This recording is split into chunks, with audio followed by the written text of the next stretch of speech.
Okay, we ended this series with the Mayos, and we gonna start with when they moved to Georgia. That's when things really get interesting here. Hope you enjoy. There's room for you, room for me, for gentle hearts and opportunity.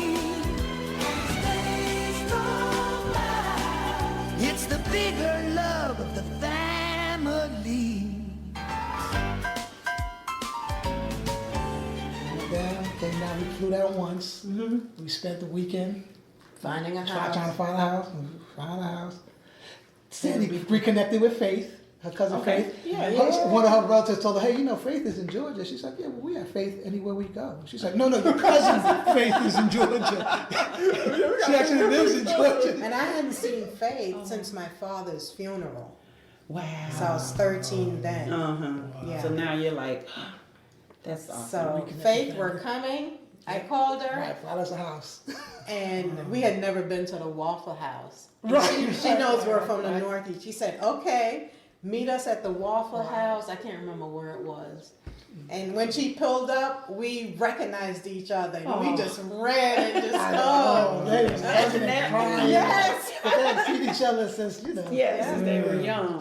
That's awesome. That was a great reunion. At the Waffle House. So your first house you purchased, what did it cost?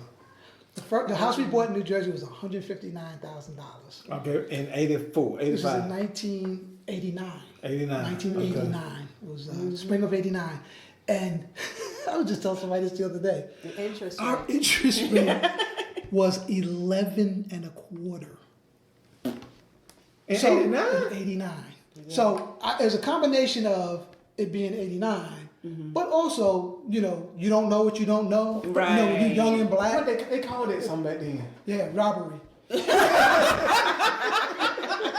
had a name for it. Robbery. That's right. Because that's like predatory. Predatory, yeah, that's it. Predatory lending. Yeah, That's it. Yeah, predatory lending. Wow. So we paid. So we got the house there. It was beautiful. It was on a half acre. This little Cape Cod with a rear dormer, right?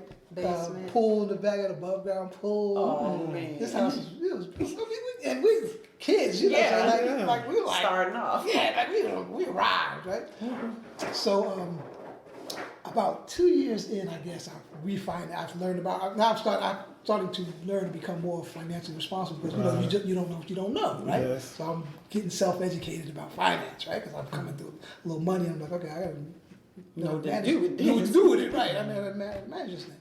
So I refinanced the house, and I think I refinanced it down to like 7% or something like that, which now that's on the high end of anything. But coming from 11 and a quarter to 7, oh my goodness, you know, we was I was tripping over money then, you know, because we were saving all this money every month from that. But yeah, $159,000. Then I turned it when we sold it for 175, and I always say that, you know, I count my regrets on one hand. I wish I had kept that house because I probably could sell it for $500,000 today. Oh, easily. Because my Especially girlfriend, on a couple being years later, Yeah. my girlfriend said, if you wanted to buy this house back, you wouldn't be able to Right, afford you it. can't afford this house. Back it up. Your second house. The second house was when we bought the house in Kennesaw, when we moved down here in Georgia.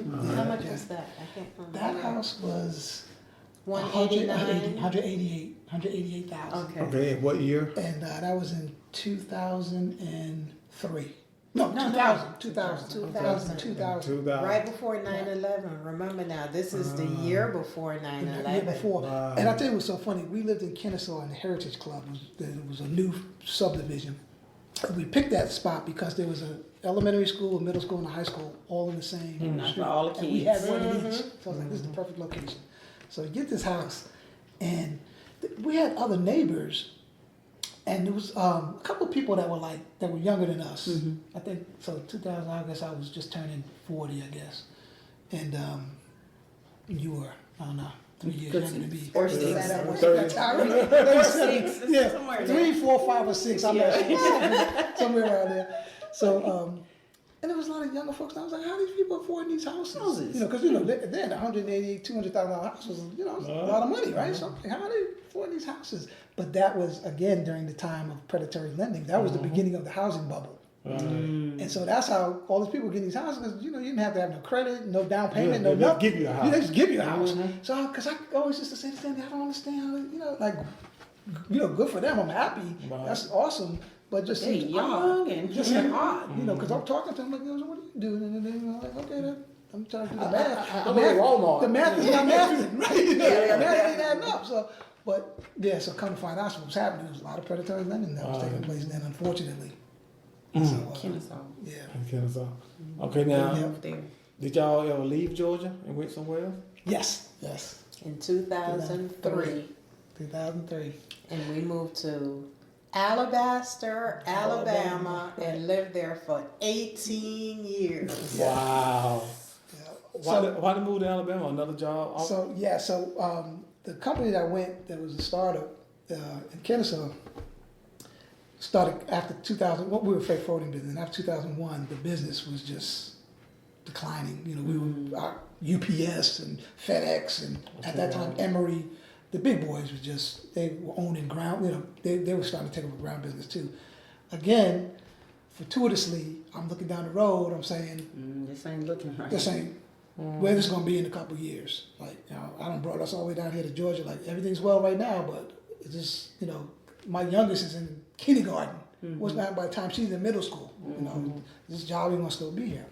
So I had called one of my old bosses back at Nabisco, because when I left, they didn't want me to leave. Right? They're like, bro, no, Yeah. we can set you up. We can put you in this role. We can pay you this, da da da. I was like, man, I'm already, my mind is already gone. I'm gone. So I was like, all right, well, if you ever want to come back, just let us know. Call me and Well, I come back. will. Yeah. So 3 years later, I called my man Dave. I was like, hey, I think we're gonna, I'd like to come on back. So he's like, okay, cool, great. What's your timeline? Da da da. So I was like, well, you tell me. He said, well, at that time, the Bisco had been bought by Kraft Foods. So he said, well, we're owned by Kraft now, so things are a little different. But just give me like a month or so, work on some things, and I'll get it set up, and we'll get you back. So I said, cool. I said, I got one ask.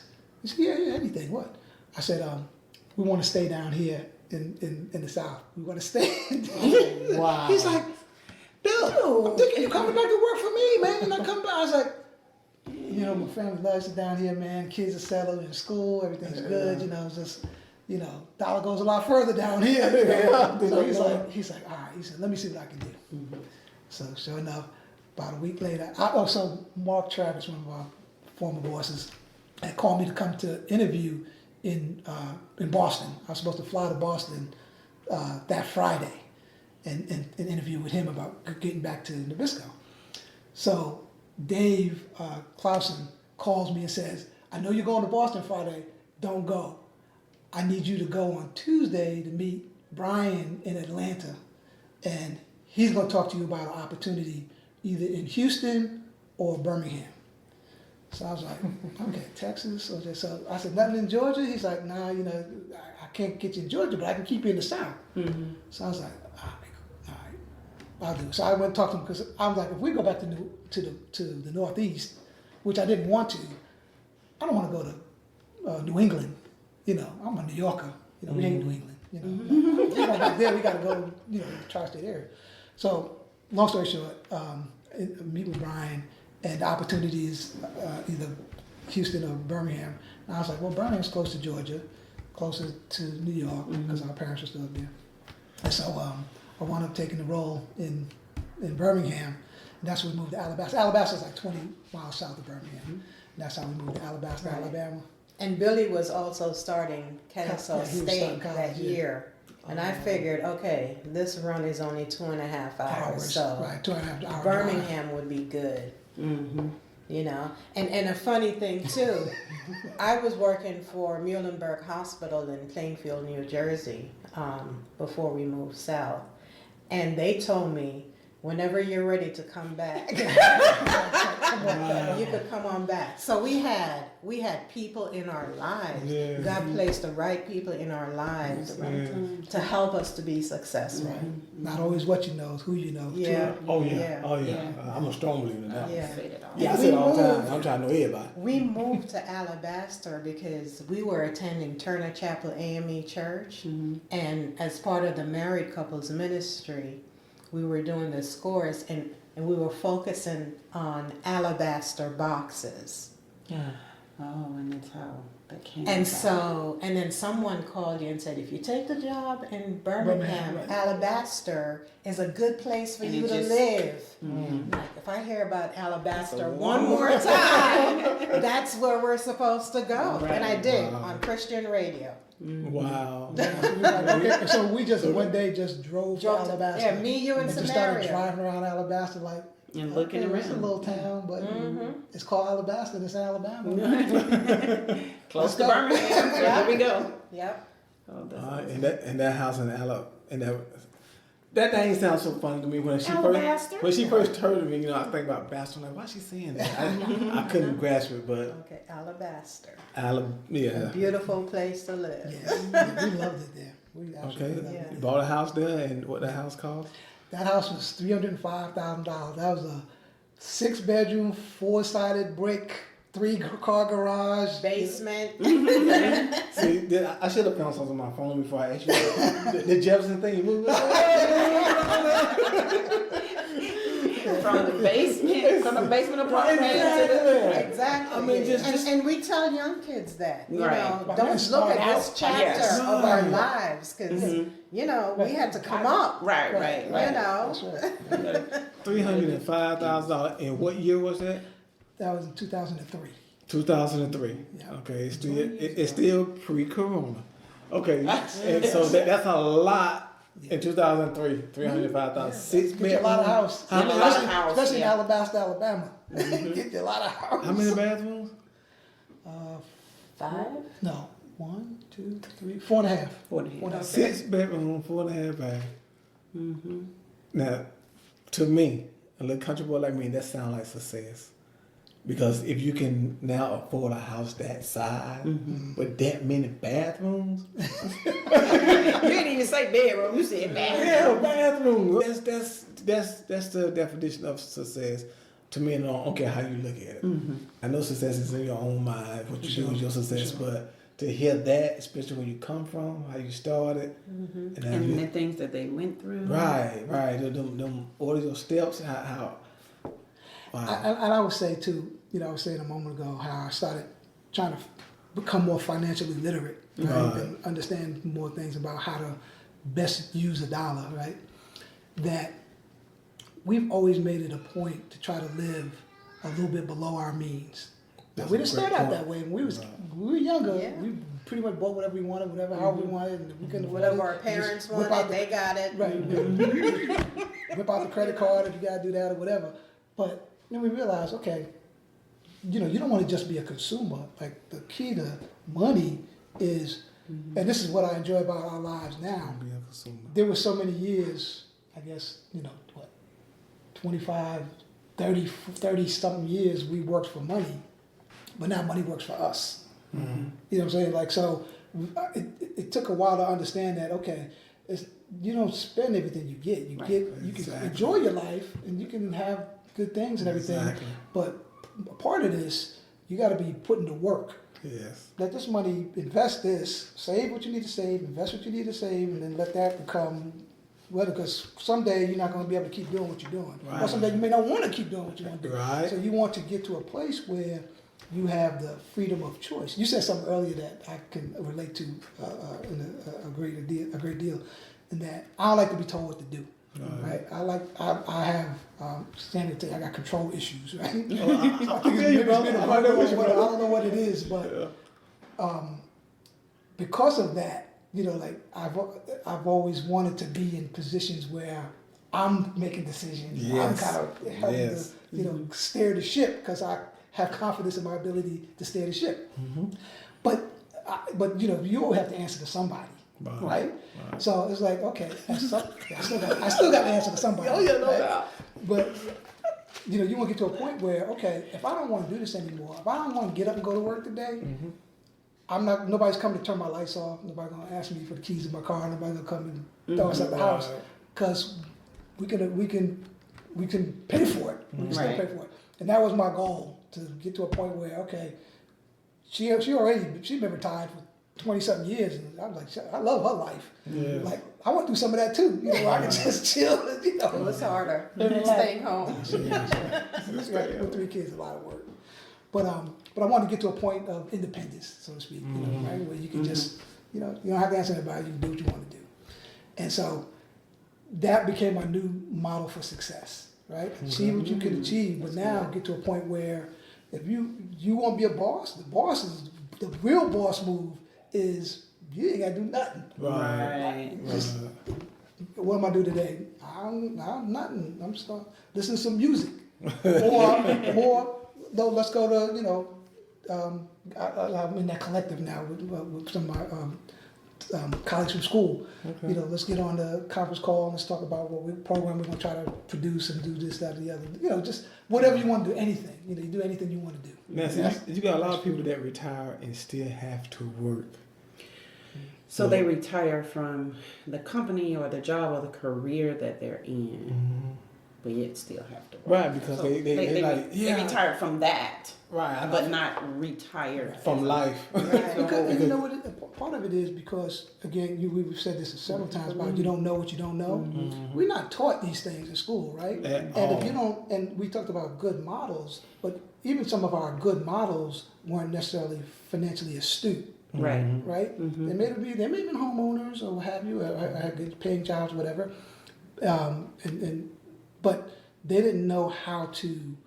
We're not taught how to invest. We're not taught how to save. We're consumers, right? Especially black folks, right? Yeah, I like how you put that. You're right. We're consumers, and you know, consumption is, you know, it's going to get eaten up, right? I gotta say something right before you saying that. Now, as far as the United States, we're like what, 13% of the population? Yeah, about that. Yeah. But don't we spend like $1 trillion? Something crazy. Right. But we're the biggest consumers. Well, yeah, I mean that's an issue. Right. That's a problem. It's We're not being taught, like you said. That's a big problem. We're the most consumers out of 13%. And we have less than 5% of the wealth, right? We don't have that generational wealth. We right? do not have. And there's a lot of historical reasons, Behind reasons that. for that. Yeah. It's not just. It's lack of knowledge, but it's also lack of opportunity, right? So you know, that's a whole other podcast, right? Yeah, it is. We know that we know that story. So to me, to be successful was be okay.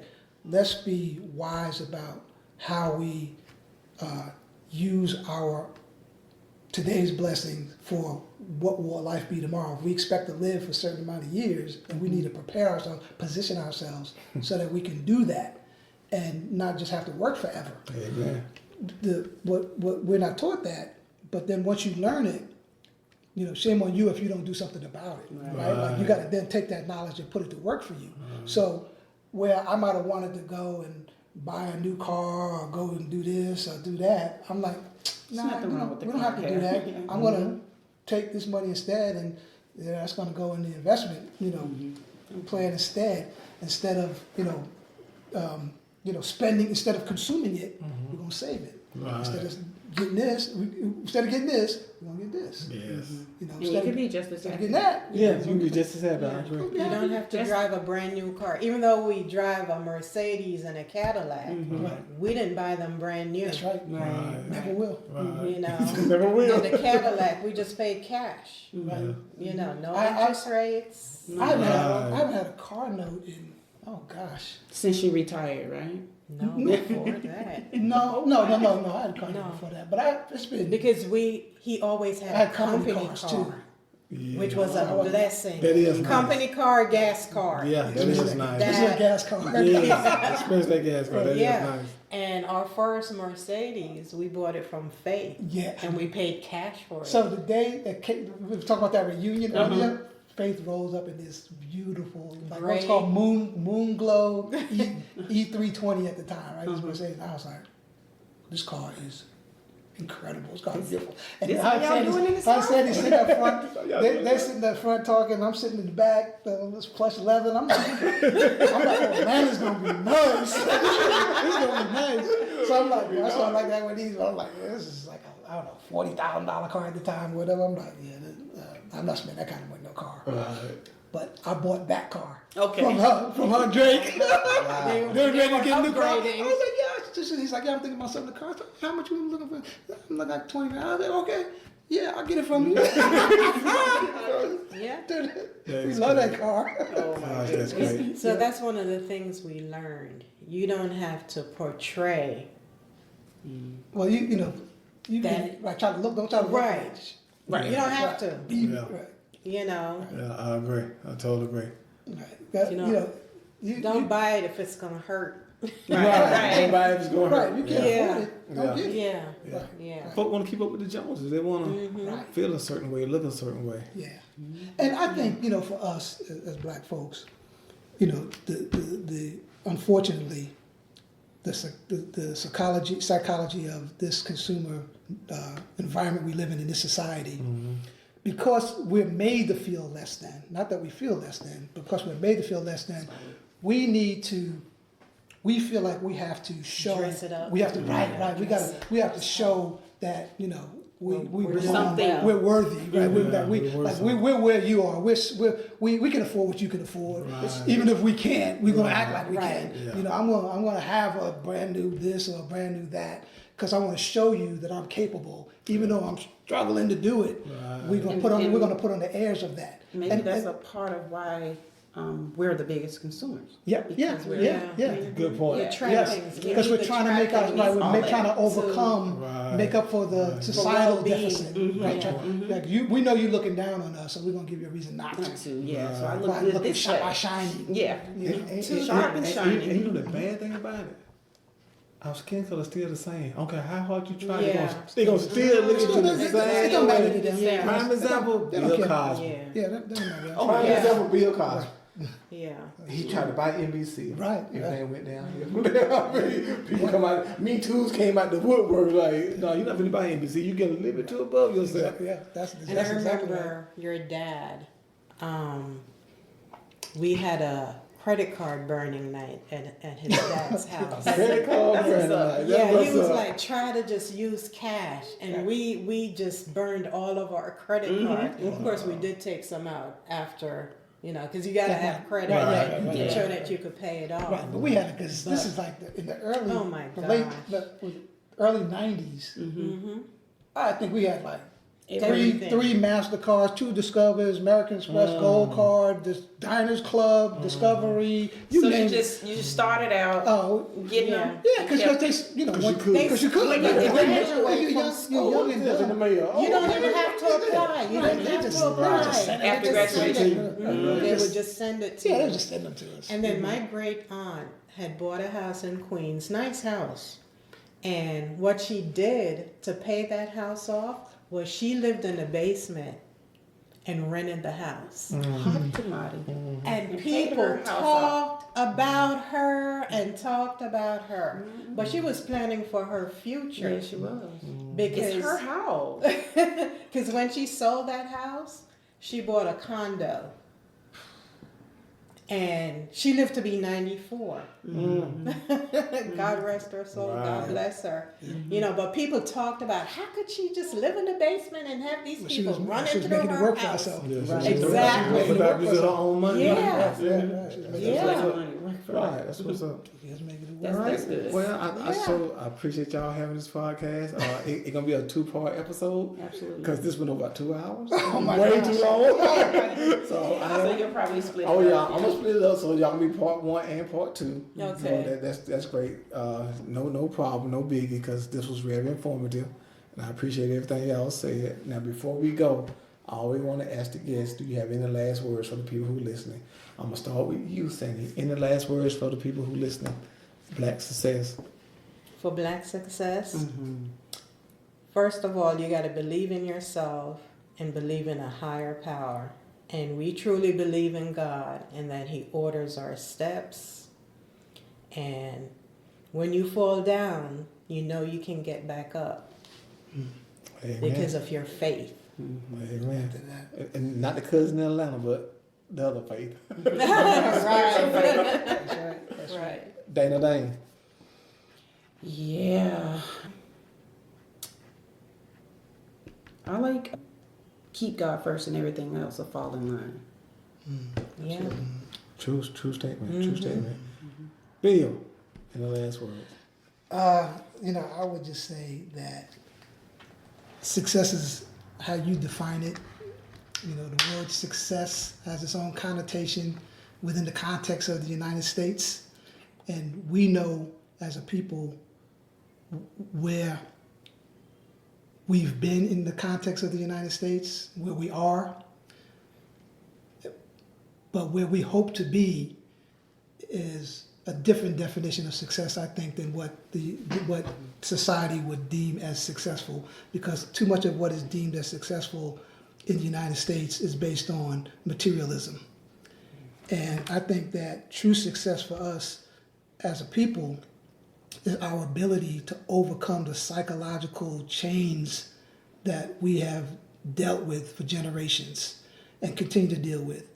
And it's up to the people of our generation to educate our kids and our grandkids that they are worthy, that they are great, and that they can contribute to the society in a way that brings us together as a people in such a way that we can succeed, not necessarily in the materialistic definition of what the United States, in the context of the United States, but succeed in worshiping a true and living God, that we can live harmoniously, that we can prosper in spirit and in health, and that we can be the kings and queens that our ancestors were, even in the context of a country that doesn't love us, that doesn't necessarily want us to succeed by their definition of success. We have to have our own definitions of success and be sure that we are living it and that we are passing it on,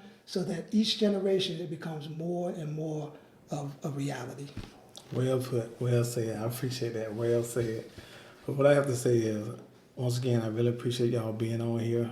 I feel like, I know I have a lot of white followers that listen to this podcast also, and by no means I'm being racist or prejudiced or whatever you want to call it, but I am a black man and I do love my black race.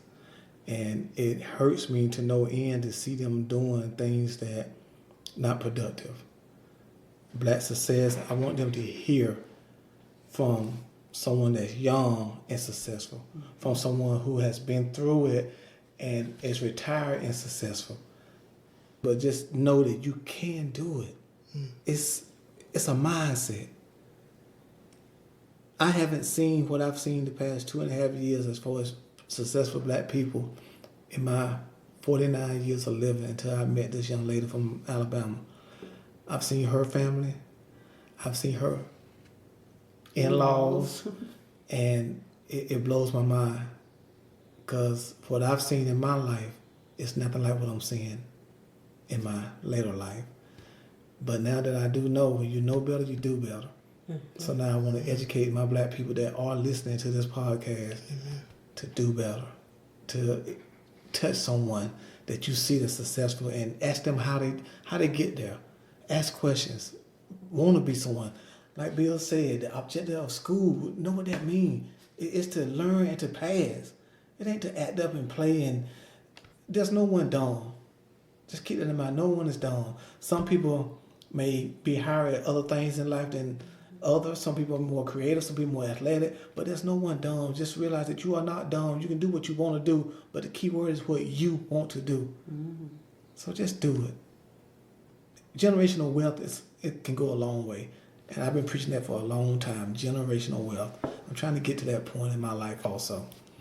But with that said, from the mind to the lips to the heavens, until next time, peace from the heart. There's room for you, room for me, for gentle hearts and opportunity. It's the bigger